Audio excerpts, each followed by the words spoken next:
Satu. Assalamualaikum warahmatullahi wabarakatuh. Tabi pun. Halo Tribuners, ketemu lagi nih di Tribun Live masih bersama dengan Kiki Nafilia. Di episode yang spesial banget ini sekaligus memeriahkan ya Hari Kemerdekaan kita 17 Agustus 2020. Kita sekarang nggak di studio nih Tribuners. Kita sekarang lagi ada di rumahnya Dr. Antony Miftah. Waduh, pasti penasaran kan? Nah, buat Tribuners yang belum tahu nih, jadi beliau ini adalah seorang dokter spesialis kulit dan kelamin sekaligus pengumpul ya dok ya, apa kolektor gitu ya dok, kolektor dari radio-radio jadul. Wah, keren banget kan, langsung aja kita sapa. Halo dokter Antony. Halo Mbak. Gimana dok kabarnya? Fine. Alhamdulillah. Baik. Alhamdulillah sehat. Alhamdulillah. Ini udah berapa lama nih dok kita terakhir kali ngobrol itu kan tentang sex education ya, Ya, dok ya? udah 1 bulan ya, kurang lebih kita ngobrol. Oke, sekarang kesibukan dokter Antony nih apa nih? Ya, pertama saya sebagai salah satu dokter ahli kulit di Bandar Lampung, tentunya punya kesibukan berkarya di bidang. Yang kedua, saya juga sebagai dinas di kepolisian, kebetulan di Polda Lampung. Jadi ada double Mbak kerjaannya. Oke. Kayak ini kata ya, di dua alam, pagi jadi polisi, sore jadi dokter ahli. Gitu Mbak ceritanya. Padat ya dok ya jadinya. Alhamdulillah yang penting masih bisa bagi waktu, jaga kesehatan, dan yang penting masih punya hobi. Kalau nggak stres, Oke. masih punya hobi. Nah kalau ngomongin soal menjadi dokter nih dok, Ya. bisa diceritain nggak sih dok awal mulanya kenapa dokter Antony itu akhirnya terjun di dunia kedokteran? Ya mungkin suka ya Mbak. Pertama suka. Atau cita-cita dari dulu? Iya memang. Oke. Jadi kebetulan saya juga kalau orang bilang ya lahir di kampung sana di daerah Lampung Timur di Purbolinggo dekat Sukadana. Kemudian saya merantau ke Jawa untuk dapat pendidikan yang lebih layak saat itu. Tepatnya dapat sekolah di SMA 6 Yogyakarta, Terban dekat UII, dekat kampus UGM. Oh iya. Ya. Kemudian alhamdulillah menyelesaikan pendidikan di SMA 6, dapat dulu namanya apa ya? Kalau nggak perlu tes lagi karena prestasi, saya bisa masuk kedokteran di Solo. NS itu Mbak. Kalau sekarang berarti NSNPTN ya dok mungkin ya namanya. Mungkin istilahnya itu ya Mbak. Oke. Nah terus akhirnya nih dok, kan awalnya itu dari dokter biasa gitu kan, dokter umum gitu. Kemudian akhirnya menjadi spesialis kulit dan kelamin. Nah itu dari sekian banyak spesialis nih dok, itu kenapa akhirnya kulit dan kelamin yang dipilih? Ya kebetulan selesai pendidikan dokter saya dikasih beasiswa ABRI saat itu. Angkatan Laut Darat Udara Polri untuk bisa menjadi bagian dari mereka. Jadi saya diberi beasiswa, selesai pendidikan, kemudian saya masuk di Matra Kepolisian. Saya bertugas di sana. Pertama, alhamdulillah di Brimob Kelapa II, Mbak. Brimob, kemudian teruji penugasan beberapa kali ke wilayah, terus diberi penghargaan. Dr. Antony mau sekolah kemana? Dari kemudian memang passion saya pengen ke sana ya, saya ambil kulit dan kebetulan saya diberi jalan untuk spesialis kulit dan kelamin di FK Unair Surabaya. Wow, oke. Apa yang menarik dok dari spesialis itu? Apa ya Mbak? Tentunya ketertarikan kita dalam pemilihan jurusan spesialis itu kadang-kadang tidak bisa diungkapkan dengan kata-kata karena spesialis kan pilihannya banyak sekali ya. Yang 4 besar aja ada bedah, kemudian ada kandungan, anak, penyakit dalam, belum nanti kemudian kalau pada ambil spesialis misalnya penyakit dalam ambil sub gastroenterologi, hematologi, bedah ambil subnya lagi bedah tulang, bedah torak, bedah macam-macam, bedah saraf kan. Yang sedang kayak kita kulit, THT, mata, belum yang kecil-kecil termasuk patologi anatomi klinik segala macam. Yang jelas memang harus menyukai dan memang pengen ke sana. Karena saya melihat sisi kulit ya selama ini yang dikotomi, tahu ada orang bilang ada dokter kecantikan, ini harus saya jelaskan di sini. terus kemudian ada dokter kulit dan kelamin. Karena masyarakat agak bingung ya. Agak bingung. Ini malah kadang-kadang salah satu pasien saya bilang, dokter kok nggak ambil dokter ini praktek kulit tapi kok melakukan tindakan kecantikan, misalnya kan saya ada facialnya, ada peelingnya, ada lasernya, kok nggak sekalian ambil spesialis kecantikan. Lah ini yang jadi karena kenyataannya yang begitu di masyarakat, padahal sebenarnya tidak ada spesialis kecantikan itu, ya hanya teman-teman yang expand atau pengen teman-teman CP yang pengen lebih fokus ke sana, kemudian bikin klinik-klinik kecantikan ya, gitu. Jadi memang pilihan saya untuk kulit karena saya melihat terutama di lingkungan saya sangat kurang. Yang pertama, yang kedua ada hal-hal yang menarik. Berapa kali saya lihat saudara rekan-rekan saya di wilayah itu mengalami kelainan kulit, tetapi kok tenaga kulit, dokter spesialis kulitnya kurang. Kemudian pernah juga ada keluarga dengan kondisi alergi kulit yang disebut TENS, lonyoh, melepuh semua. Tapi saat dia membutuhkan penanganan dokter kulit kurang, maksudnya dokternya di tempat itu tidak ada. Jadi saya terpanggil untuk itu. Kalau di Lampung nih dok, untuk spesialis kulit dan kelamin itu sekarang jumlahnya udah lumayan banyak. Alhamdulillah, alhamdulillah banyak. Pada saat saya masuk di Lampung selesai spesialis kulit dan kelamin tahun 2012 jumlahnya belum begitu banyak, belum ada 10, mungkin sekarang sudah hampir 20. Karena pada saat saya masuk Lampung sebagian kan masih sekolah. Dan itu yang memang kita harapkan, karena rasio kebutuhan dokter spesialis, terutama kulit dan kelamin dengan masyarakat itu masih kurang. Bahkan beberapa daerah atau kabupaten tidak ada. Saya sering dapat pasien-pasien penyakit kulit dari jauh, kadang dari pesisir barat, kadang dari Bahuga, kadang dari Lampung Selatan yang muncul. Ternyata memang teman-teman kebanyakan adanya di kota besar. Untuk di wilayah mulai ada sih kayak di metro, di kota bumi, di Pulau Bawang. Iya, karena kan sekarang masalah kulit banyak banget ya dok ya? Banyak sekali. Apalagi kita nggak tahu ya, kulit itu kan tidak hanya bicara tentang kecantikan saja, tapi juga bicara tentang alergi, tentang penyakit menular seks, tentang penyakit kulit pada anak dan orang tua, geriatrik dan pediatrik, kemudian tentang jamur, kemudian tentang HIV, itu juga, tentang lepra juga. Jadi memang cakupannya luas banget. Dan tantangan kerja semakin lama semakin banyak. Semakin menantang nih dok ya. Oke. Nah terus dok, kalau sekarang nih dokter praktiknya di mana? Alhamdulillah ya praktek. Yang pertama di Rumah Sakit Bayangkara karena saya memang insan kepolisian. Jadi di Rumah Sakit Bayangkara Lampung di Jalan Pramuka. Kemudian tiap pagi Mbak, untuk sorenya udah di Jalan Gajah Mada Mbak, kita punya tempat satu sendiri. Terus untuk hari Sabtunya saya sempatkan 2 jam praktik di Rumah Sakit Immanuel. Gitu. Banyak ya ternyata Tribuners. 3 aja cukup. Gak susah bagi waktunya Mbak, kadang-kadang panggilan dinas itu hanya yang harus dikerjakan ya harus ada yang dikalahkan. Oke, nah dari 3 nih dok, dari 3 tempat praktik gitu, itu ya biasanya yang paling sering kasus yang masyarakat itu datang ke dokter itu masalah apa dok? Sampai sekarang masalah penyakit masih banyak Mbak. Jadi ini kadang-kadang mungkin saya tegas lagi, penyakit menular seks itu masih banyak di sini.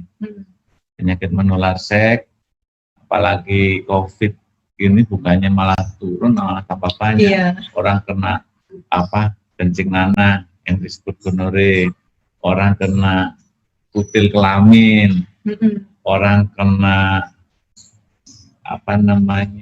penyakit penyerta lain seperti terdeteksi sifilis dan lain-lain. Banyak. Oke. Alergi ya, beberapa saya temukan pasien dengan alergi terutama yang menggunakan hand sanitizer berlebihan, pakai masker nggak diganti-ganti, sayang dicuci dibolak-balik, terus atau malah nggak pernah dicuci dipakai terus gitu, akhirnya jadi jerawatan pada daerah itu gatal. Kalau hand sanitizer berlebihan akhirnya jadi kulitnya merah meradang. Kering ya dok kering, ya, gitu. kelupas juga ya kita harus edukasi supaya mereka tidak ada keluhan seperti itu. Oke. Nah ternyata kan berarti di masa pandemi ini juga dokter Alta ini masih aktif gitu ya dok untuk untuk praktik juga gitu di rumah sakit gitu. Itu sempat ngerasa takut nggak sih dok di masa pandemi ini gitu dan masih harus melakukan treatment gitu pada pasien?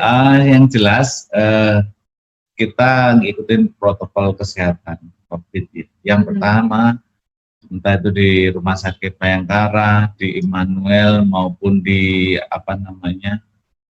di praktek pribadi, saya pasti menggunakan APD level 1 minimal, baik saya maupun pegawai saya. Kemudian setiap pasien yang masuk ke ruangan akan saya lakukan termogan, kemudian hand sanitizer saya siapkan, kemudian ada tempat untuk cuci tangan.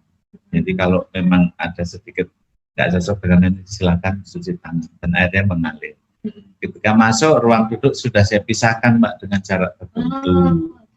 Kemudian untuk tempat apotek dan ruang penerimaan CS customer service saya pasangin kaca Mbak, biar kadang-kadang kan lolos ya orang nggak pakai masker atau pegawai saya terlupakan buka masker, jadi partikel-partikel yang mengandung virus corona itu bisa terhambat oleh kaca itu. Ini bisa ada yang menghalangi ya dokter ya. Dan yang lebih penting masuk ruang lingkungan praktek saya harus pakai masker. Tuh. Yang kedua, ketika saya periksa maksimal hanya 2 pasien yang boleh masuk, lebih itu tidak, itu proteksi. Itu Mbak. Oke. Kalau misalkan sekarang nih dari awal pertama kali jadi dokter spesialis kulit dan kelamin sampai sekarang berarti udah berapa tahun dok? Saya lulus tahun 2012 dari UNED, berarti berapa tahun Mbak? 8 tahun ya. 2012, sekarang 2020. 8 tahun ya Mbak? Gak rasa ya. Dari 8 tahun lamanya nih dok, itu ada nggak sih dok cerita-cerita yang paling berkesan gitu selama menjadi dokter? Oh banyak. Kebetulan pasien-pasien itu memberi. Yang pertama ya cerita, saya sering tidak sampai hati ketika orang-orang yang tidak berdosa mendapatkan menderita suatu penyakit. Misal ibu-ibu rumah tangga datang dengan keluhan ada penyakit di kelaminnya. Anak-anak yang kesehariannya dengan ibunya di rumah datang dengan penyakit kelamin. Terus kemudian orang yang tidak tahu perawatan di klinik-klinik yang mungkin tidak begitu paham dengan obat-obat, atau dia beli online dengan menggunakan obat-obat yang menjanjikan hasil maksimal, jadinya malah rusak kulitnya, sering dan kasihan. Itu jadi salah satu suka dukanya dok ya selama menjadi dokter. Terus ada lagi nggak dok suka duka gitu menjadi seorang dokter spesialis? Ya apa ya? Yang jelas kalau dari dokter ahli terutama kita ngadepin pasien-pasien gawat. Jadi ada pasien dengan kegawat daruratan kulit, misalnya ini ada Redmond syndrome atau erythroderma. Jadi dia demam, datang ke layanan kesehatan yang pertama di wilayahnya, kemudian minum obat jadi melepuh. Datang ke sini sudah terlambat, akhirnya melepuh semua. Iya. Yang paling berkesan, saya pernah ada pasien dari, saya tidak boleh menyebutkan nama, di daerah-daerah Kemiling lah. Jadi pasien ini sudah melepuh semua. Kebetulan rekan-rekan yang lain saat itu tidak ada dan saya yang ada, dan pasien itu mempercayakan pada saya. Maunya dokter Antoni gitu. Saya telateni. Dalam benak saya ini kondisinya benar-benar sudah parah, melepuh. Saya kolaborasi dengan dokter anak, kebetulan itu anak-anak umur 12 tahun. Saya telateni dari dia sudah hampir koma, hampir kritis lah. Alhamdulillah sekarang bisa sembuh. Jadi normal lagi seperti. Sembuh total itu, Dok? Alhamdulillah total. Ya ada residunya bekas-bekas. Tapi saya telateni. Itu yang mungkin membuat mereka berkesan ke kita, Mbak. Jadi kalau kita memberikan pelayanan ya jangan setengah-setengah, kita maksimal, jangan pandang bulu siapapun ini. Nah, jadi kayak saudara. Iya, wah keren banget ya benar sih. Nah terus kan tadi kalau misalkan kita sudah berbicara panjang lebar nih soal masalah kedokteran, sekarang kita lanjut nih ke hobinya dokter Antoni, yaitu adalah kolektor radio-radio antik ya, Dok ya. Nah itu gimana, Dok, awal mulanya? Awal mulanya itu kalau mahasiswa kedokteran kan sering belajar malam, Mbak. Karena kita ngejar ujian, kita ngejar tugas, itu kan ada deadline. Nah, mungkin Mbak sebagai bekerja di bidang lain juga begitu. Kamu deadline harus selesai. Ketika kita mengerjakan tugas, ketika kita belajar, satu-satunya teman ya radio aja.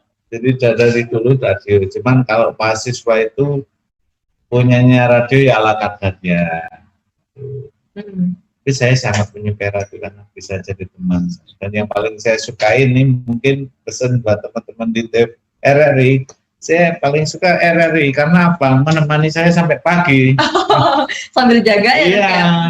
RRI itu bisa ada yang Pro 3 itu bisa sampai pagi itu nemenin saya belajar.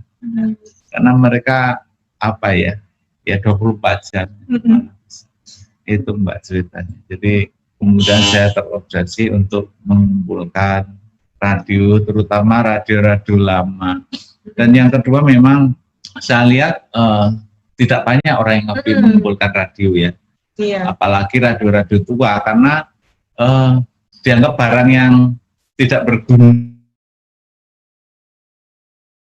Alat komunikasi canggih sekarang awalnya dari sesuatu yang lampau, yang sederhana. Ya udah saya kumpulin, Mbak. Awalnya dari gramafon, ini gramafon. Oh ini gramafon. Boleh saya kasih tunjuknya? Boleh. Nah, gramafon itu satu bentuk alat musik. Teman saya itu kan dari piringan seperti piringan hitam tapi lebih tebal ya. Kalau piringan hitam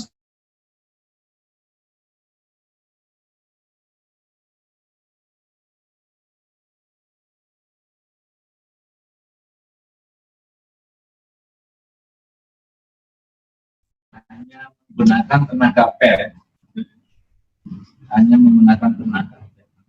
dan kebetulan cari kasetnya sudah setengah mati, Mbak. Saya dapat koleksi lagu Indonesia, biasanya susah lagunya dari Mbak. Ini teman saya kalau malam sambil minum kopi sambil belajar, dia tidak menggunakan listrik, hanya menggunakan tenaga gas dan jarum. Tapi suaranya tahu sendiri, suaranya kurang kurang jernih ya.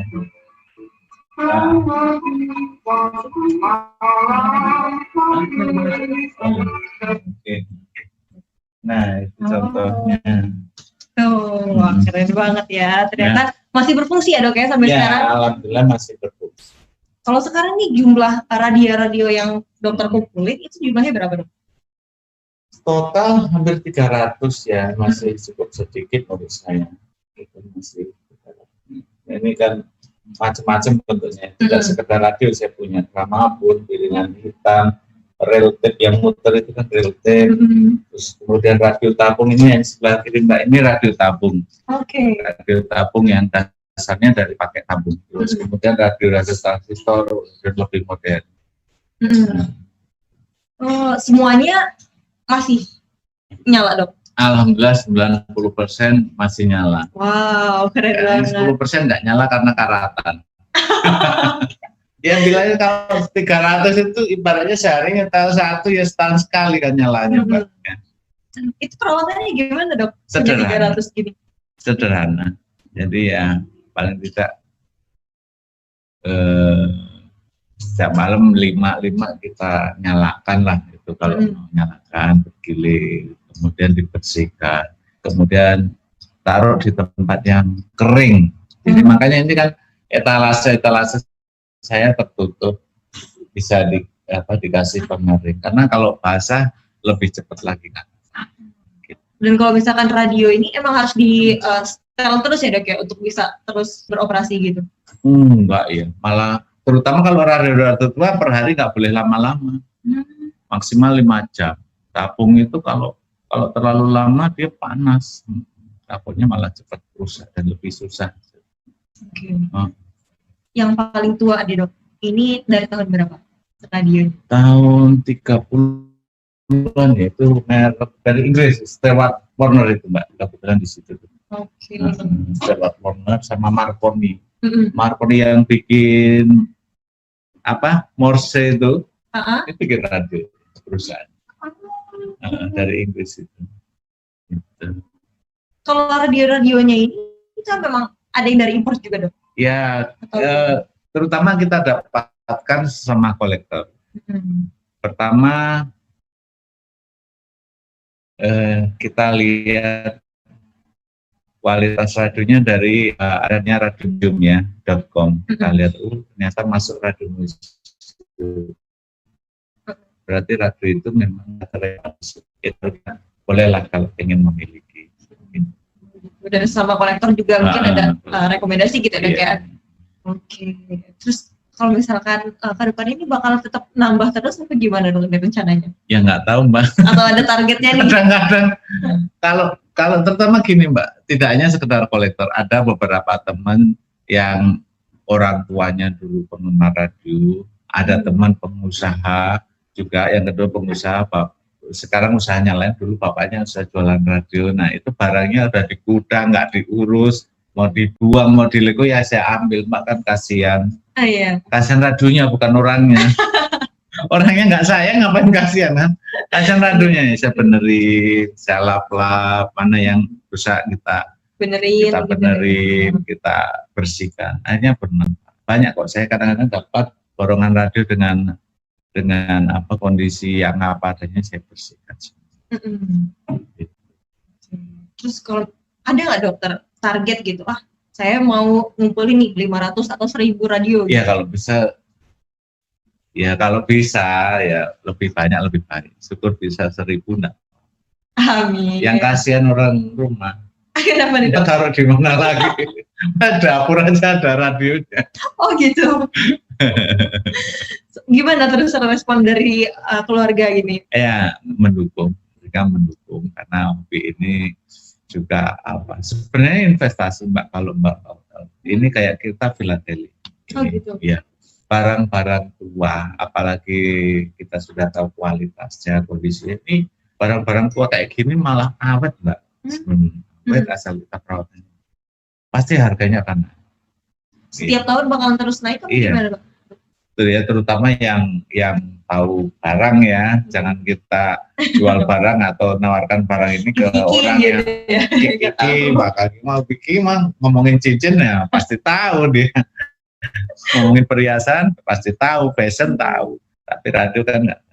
Yang jelas sesama community dia akan tahu harga radio ini sekarang 7 juta, padahal dulu kita dapatnya cuma 1 juta pun dikasihkan karena terpaksa, misalnya karena daripada rusak.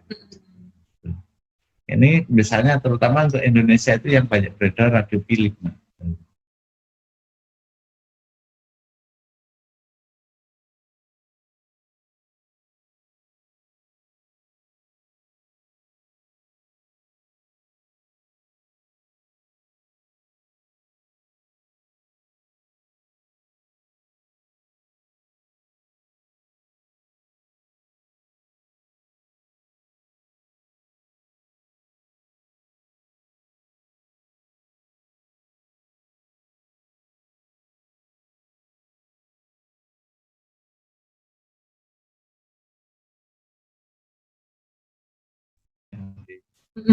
itu dari Jerman. Oke. 3 negara itu penyumbang besar untuk radio-radio Jerman. Terus kalau misalkan untuk perawatan atau mungkin ada yang butuh perbaikan gitu. Nah ini memang susahnya di situ, karena tidak semua orang atau teknisi mau mengerjakan perawatan seperti ini. Hanya ada beberapa orang yang memang intens seperti itu. Di Lampung ada, Dok?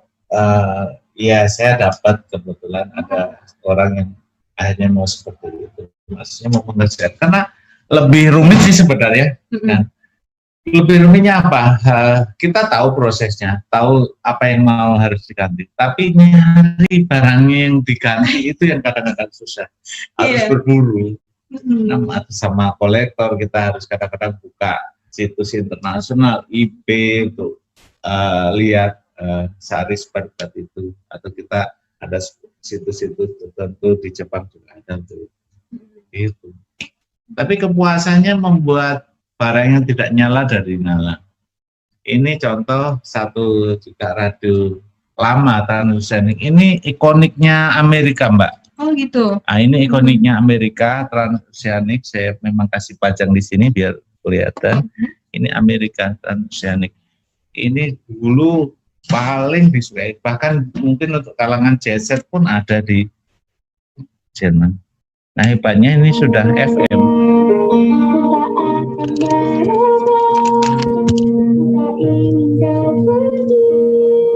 Contohnya aja. Dia bahkan bagus. FM, AM-nya bagus. Contohnya itu aja. Oke ya Mbak ya. Ini contoh aja. Sekaligus ngasih tahu juga nih kata Bro sekalian kalau emang ini di sini tuh 90% ya Dok ya, ini masih semuanya berfungsi. Ini saya kasih contoh juga untuk yang dari Sony, ini sangat jarang. Ini untuk outdoor, teman-teman yang suka naik gunung, coba cari kalau ada ini. Nah, bisa dibawa naik gunung, bisa untuk antenanya. Untuk naik gunung sambil dengerin radio di atas dari FM, STMB. Iya. Dan lebih tahan sih dia karena memang desain seperti itu. Contoh aja. Iya. Terus kalau misalkan untuk kolektor radio gitu, kalau misalkan di Lampung itu emang ada komunitasnya itu gimana? Belum, Mbak. Setahu saya hanya berdua. Saya sama Pak Dedi yang punya klinik Cafe de Rose itu. Oh iya. Iya, Om Dedi yang dua yang kayaknya suka radio. Yang lain-lain mungkin banyak sih, tapi karena belum ada community di Lampung, jadi kita tidak ada komunikasi. Ya, mungkin nanti teman-teman yang di Lampung yang pengen kita kumpul-kumpul ya dengan acara ini, saya ngundang lah kapan bisa kumpul ya. Iya.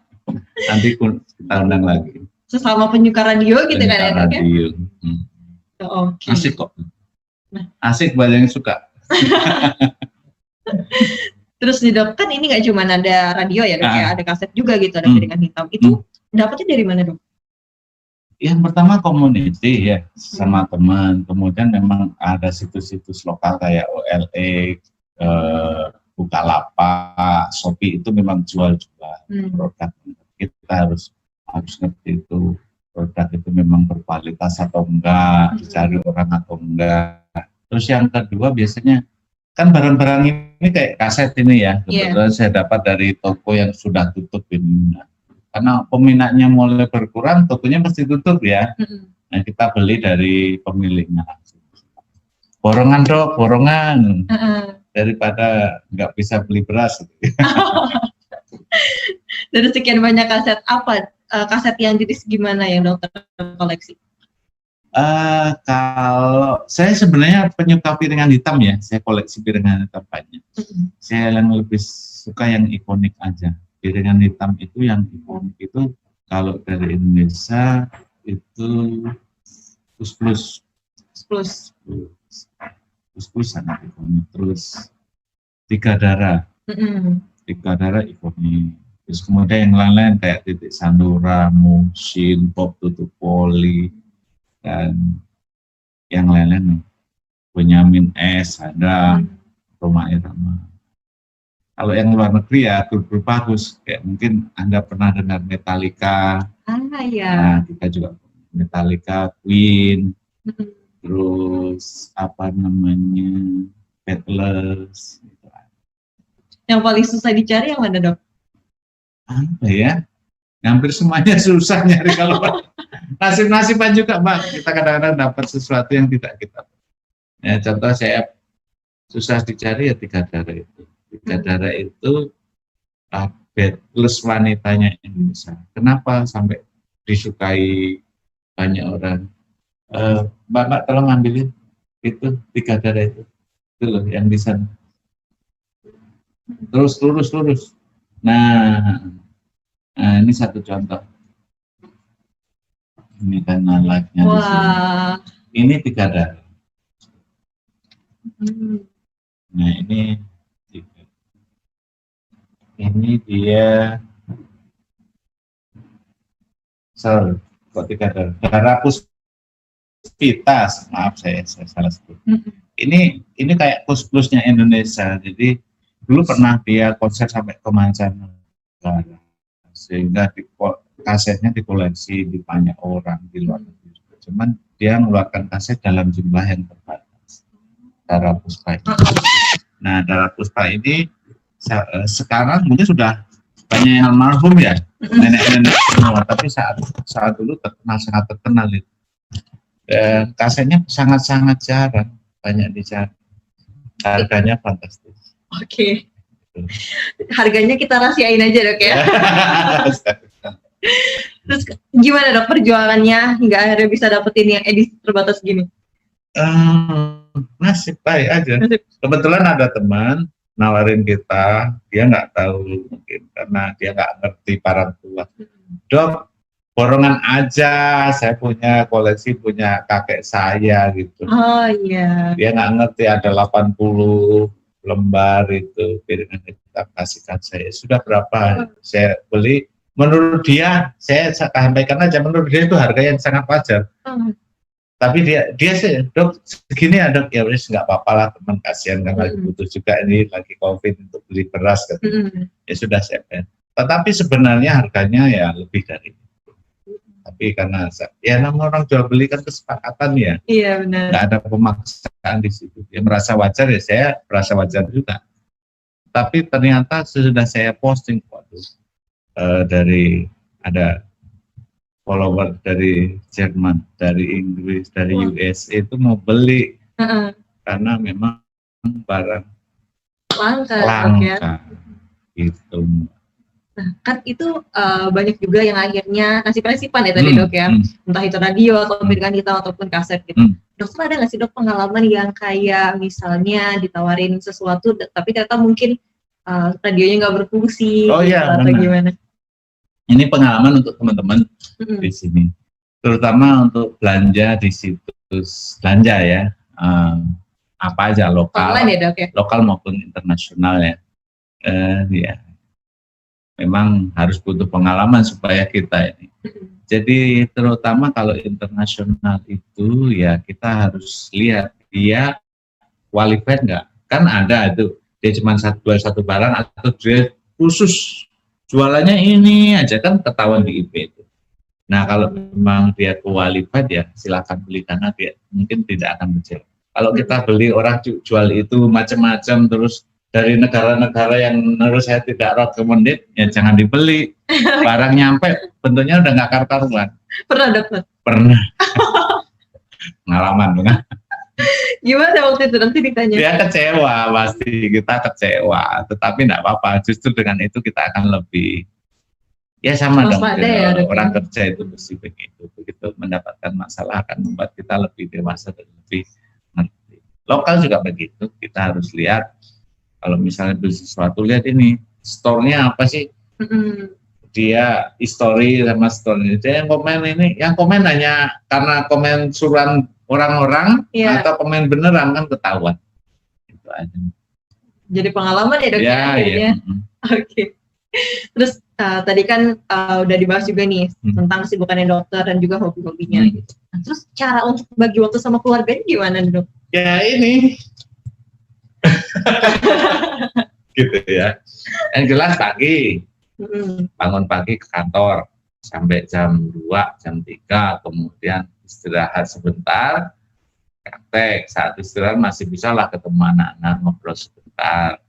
Kemudian sore praktek sampai jam 9, setengah 10. Habis itu jam 9 sampai setengah 10 sampai jam 12 belajar sambil dengerin radio, minum kopi, menikmati hidup lah. Ditemenin teman-teman kadang pada kesini juga, ngobrol gitu.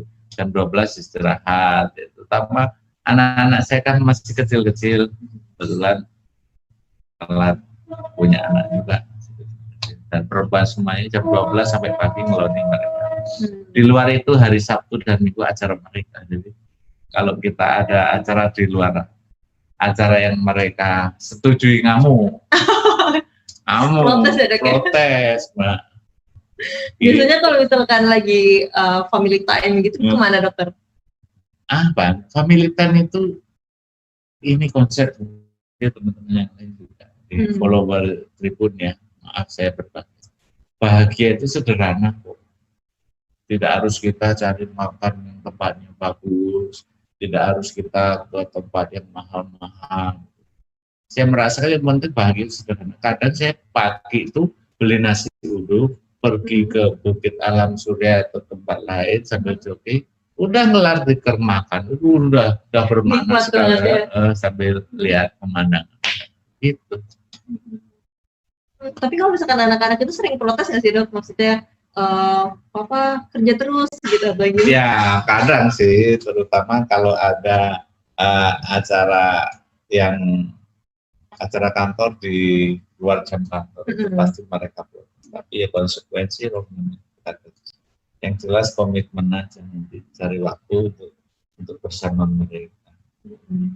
Oke. Terus kalau misalkan untuk selain koleksi gitu dok ya, barang-barang jadul radio gitu, piringan hitam, itu ada lagi nggak dok hobi-hobi dokter yang lain? Ada. Tapi sudah agak lama ini waktu mancing ke laut, gitu. Saya suka. Terus kemudian membaca buku, nonton film. Terus, tapi apalagi COVID gini ngapain nonton film? Iya. Itu mbak olahraga lah, jogging, main bulu tangkis, sekedar saja. Tapi yang paling hobi itu ya mancing, kemudian nonton film, baca buku. Berarti banyak juga ya dok ya hobi-hobi yang lain gitu. Terus kalau misalnya untuk kedepannya nih dok, kira-kira hal apa lagi sih yang bakal untuk lakukan ke depan? Apa ya Mak? Saya kira hidup saya sederhana, simpel aja. Apa yang bisa dikerjakan. Dan itu nggak ada ambisi yang. Memang kadang saya mendapat pilihan pekerjaan lain, mendapat tambahan penghasilan dari usaha-usaha yang lain, tapi itu mengalir begitu saja. Udah mungkin rezeki di depan mata ya kita kerjakan. Kalau nggak di depan matanya jadi enak, nggak terlalu beban. Prinsipnya dokter sederhana berarti ya dok ya? Karena nggak ngoyo gitu dok. Okay. Cuman kalau ada kesempatan, ditawari kesempatan dan itu mungkin kita kerjakan, ya saya kerjakan. Dan prinsip kalau kita mengerjakan sesuatu ya harus selesai, jangan pernah menyerah. Oke, siap. Nah, pertanyaan terakhir nih dokter, ada nggak nih pesan-pesan yang pengen disampaikan kepada Tribuner sekalian gitu, untuk yang mungkin bakalan jadi kolektor radio juga gitu atau gimana? Apa ya pesannya? Kalau buat salam buat rekan-rekan Tribuner semua, buat saya lakukan apa yang bisa dilakukan dan kemudian tekuni apa yang menjadi hobi. Setiap orang nggak sama, passion itu beda-beda. Kalau kamu suka terhadap sesuatu, sudah kerjakan. Kadang hobi itu bisa menjadi mata pencarian di suatu saat. Ya, ini satu contoh aja ya. Ada teman yang hobi benerin ngumpulin boneka-boneka yang bagus, Gundala segala macam. Dulu nggak ada harganya, sekarang harganya sampai 15 Fantastis, juta, ya. 20 juta. Jadi apa ya, kalau kamu punya hobi dari kecil, hobimu itu ya sudah kuasai betul di luar pekerjaan utamamu. Udah itu. Jadi orang jadi yang komitmen, tekun, ulet, kerjakan dengan sebaik. Kalau yang penyuka radio gini, ada pesan mau disampaikan nggak, Dok? Ya, mungkin nanti bakalan jadi komunitas ya, gitu. Teman-teman Tribuner yang mungkin ada di sekitaran Bandar Lampung dan Lampung, saya mengundang lah, nanti kalau ada kesempatan silakan kontak saya di 081 33 204 2626 atau kontak di IG saya ada Twins Monster Radio, Twin Monster Radio. Nah, nanti kita bisa komunikasi, kita bisa kumpul-kumpul, kita bisa bikin acara. Wah. Sekedar berkumpul dan minum kopi, bercerita. Itu. Sharing-sharing ya, Dok ya. Dokter Anthony ada media sosial yang bisa diakses nggak nih sama Tribunner sekalian? Ada. Kalau di hobi saya di Twins Monster Radio, under Twin Monster _radio. Tapi kalau Instagram ya, Dok ya? IG. Tapi kalau di kaitannya dengan pekerjaan saya sebagai dokter spesialis kulit ada Anthony Miftah Official, Dr. Anthony Miftah Official. Kalau YouTube ada lagi, Dok? Untuk mendokumentasikan ya, video Anthony Miftah. YouTube-nya Anthony Miftah aja. Ya, tapi ya nanti saya tambahin lah. Kemarin baru sempat review 3 radio. Saya pikir kapan saya ada waktu mau review radio sebanyak ini. Ya nanti mau saya review satu-satu lah. Oh gitu. Yang 3 ini berarti di reviewnya satu-satu ya, Dok ya? Iya. Oh gitu. Baru sempat, Mbak, karena mau bikin review kan harus persiapan juga ya. Ini harus saya kerjakan nanti. Sekedar itu tujuannya kan untuk berbagi ya, biar tahu. Kadang-kadang kalau kita ada community yang baik, kan teman-teman ada masalah, ini gua radionya bagus nih, tapi apa knobnya rusak nih. Nah, kalau ada community kan bisa saling mengisi. Oke, semoga kedepannya bisa deh ya, Dok ya, terlaksana gitu 300 semuanya diri. Semua tergantung Tribun TV ya. Terima kasih Tribun TV.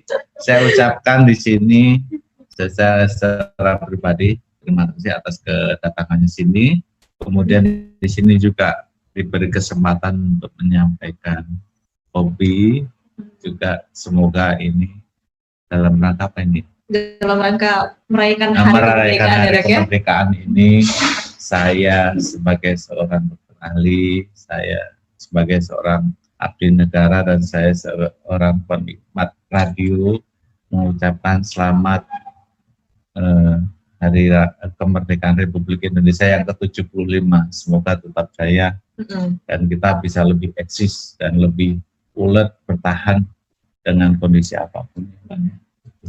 Amin. Makasih banyak ya, Dokter Anthony, sudah direpotkan, sudah mau berbagi pada Tribunner sekalian. Jangan sampai apakah ya, Dokter ya? Sharing-sharing lagi nanti kita. Oke, Mbak. Ini sebagai kenang-kenangan saya buat Mbak. Wah. Biar Tribunner tahu ya. Wah, dapat oleh ini Tribunner dari Dokter Anthony. Wah, makasih banyak, Dokter. Dengar-dengar di ruang kerja atau kamar tidur. Tapi jangan dibuang. Oh iya. Oke, makasih banyak, Dokter. Semoga sehat selalu dan juga semakin karirnya makin jaya lagi ke depannya. Amin. Oke, Tribuners, itu tadi bincang-bincang seru kita nih sama Dokter Anthony. Gimana? Keren banget kan? Makanya Tribuners sekalian harus stay tune terus di seluruh program Tribun Lampung TV. Itu bisa diakses setiap hari setengah 2 sampai dengan 4 sore. Bisa diakses di akun Tribun Lampung, atau bisa diklik juga di bit.ly/Tribun TV Lampung. Kita punya banyak banget program-program menarik buat teman sekalian. Saya Kiki Nafilia undur diri, sampai ketemu lagi di episode selanjutnya. Bye-bye.